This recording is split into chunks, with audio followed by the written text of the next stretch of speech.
This is Barry Zalma speaking for Claim School Incorporated's blog, Zalma on Insurance. Today we're going to speak about a little fiction where an insured came to his insurer and said, "Help, my house is falling into the sea." And it explains why normally honest people will try insurance fraud. Now, I present occasional blogs and videos so that you can learn about insurance fraud and how it is perpetrated, and what is necessary to deter or defeat insurance fraud. This video blog of true crime stories of insurance fraud with the names and places changed to protect the guilty are all based upon investigations conducted by me and fictionalized to create a learning environment for claims personnel, SIU investigators, insurers, police, and lawyers better understand insurance fraud and weapons that can be used to defeat a fraudulent claim. The honest real estate lawyer about which we speak was tempted to commit fraud. Career criminals are not the only people who perpetrate insurance fraud. The temptation has become so great that almost anyone who is given the opportunity will try. Those who do not premeditate insurance fraud are called perpetrators of soft frauds. Most are small, some are not. The story that follows is not a soft fraud, but one that was premeditated for a great deal of money by a person who should have known better. Some years ago, residents of a hillside community of multi-million-dollar homes received a letter from the county engineer informing them that their houses sat on an active landslide.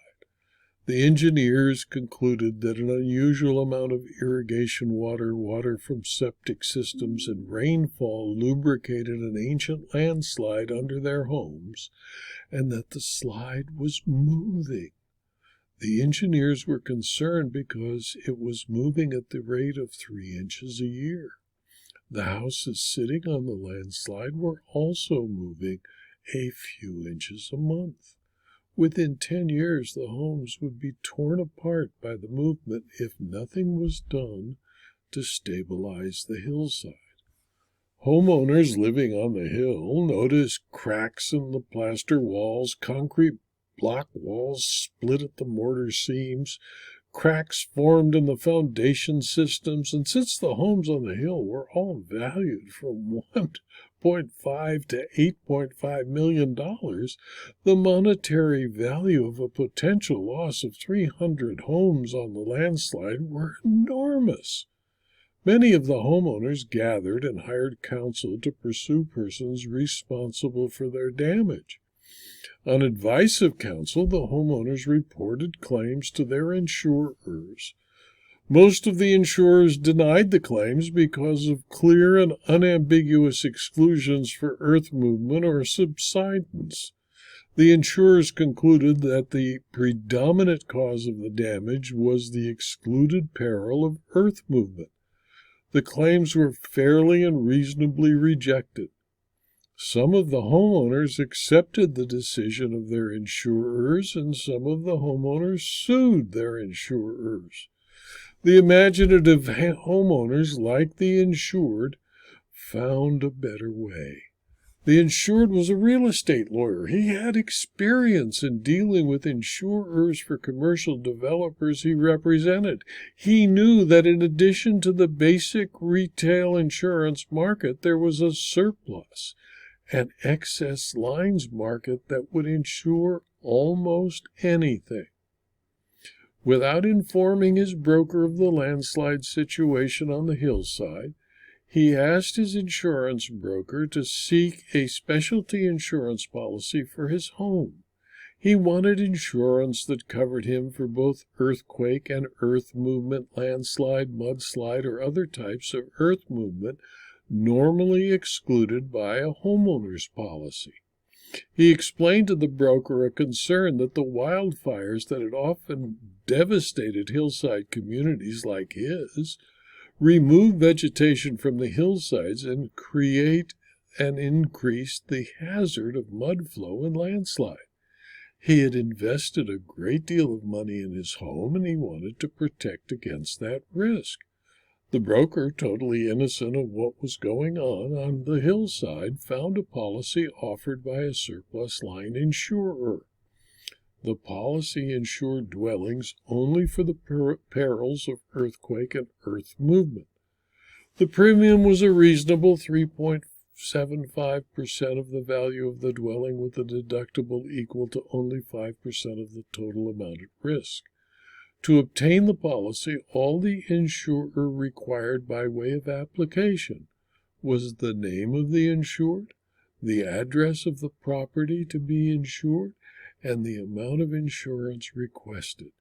It asked no questions about potential risks of loss, and the insured, since he was not asked, provided no information, nor did he advise the insurer of the report from the county engineer. After receiving a signed application from the insurer agreed to insure against the risk of loss of any property because it did not fall within certain specified earthquake fault areas. The insured obtained a $2.5 million policy for the premium of only $9,375. Before the insured bought the policy, he had received and read the letter from the county. He knew there was a landslide actively affecting his house. At the time he bought the policy, the insured had already seen cracks in the plaster walls. When he bought the policy, the insured applied the old maxim, "Ask me no questions, I'll tell you no lies." His experience as a real estate attorney convinced the insured that if he told his prospective insurer his house was sitting on an active landslide, it would not insure him. The insurer did not ask. The insured did not offer the information. After the policy had been in effect for 3 months and the cracks in the plaster had grown to a size that he could place his index finger inside the crack, he reported a loss to the earth movement insurer. He presented a claim for the total loss of his house, and he demanded payment of policy limits. The insurer sent its adjuster to meet with the insured. They retained a geologist to inspect the property and determine the cause of the damage. The geologist learned of the active landslide from the public records kept by the city and county. He informed the insurer that 13 months before it issued the policy, the county had sent notice to all homeowners, including their insured, advising the homeowners of the active landslide. After completing its investigation with the advice of counsel, the insurer did the following. 1.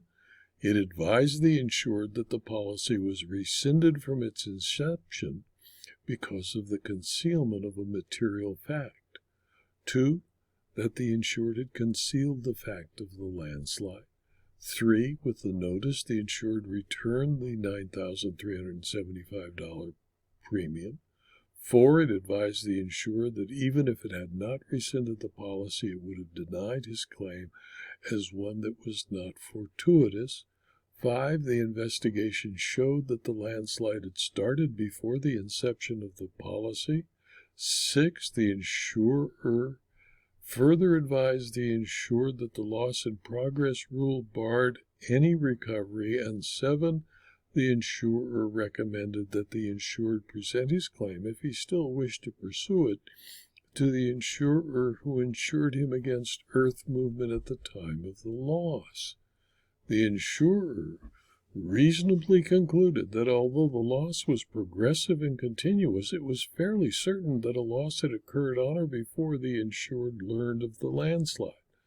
Of course, the insurer did not have earth movement insurance at the time of the notice, and bought the insurance from the surplus line insurer in an attempt to recover the loss that had already occurred. The insured, if asked, would testify he had no intent to defraud his insurer. He would testify that the insurer, if it had asked him, would have been told the truth. All he was doing was taking an economic advantage over a lazy insurer who did not bother to ask. What the lawyer insured would have said on its face sounded reasonable. It wasn't true. He knew of a material fact that would affect the decision of his insurer to insure him. He concealed that fact from the insurer. He intended to conceal the fact from the insurer, and had the insurer known the truth, it would not have issued a policy for a loss was in progress, since by definition, insurance only reacts to a contingent or unknown event. The insured, in fact, attempted a fraud. His action in fraudulently getting an earth movement policy was reprehensible.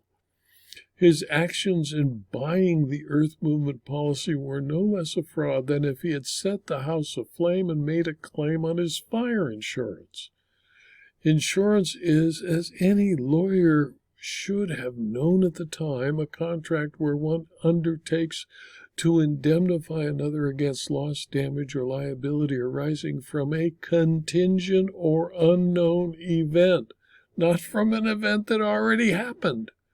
As a lawyer, the intentional concealment of a material fact with the intent to deceive an insurer to its detriment is fraud.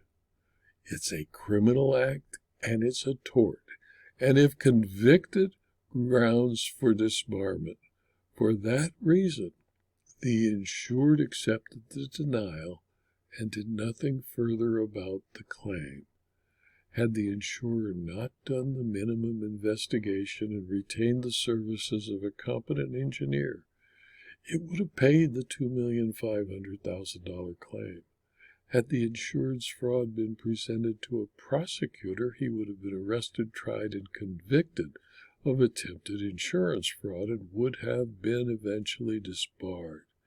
He was lucky that the insurer agreed to a mutual rescission of the policy, a return of the premium, and to forget what was attempted.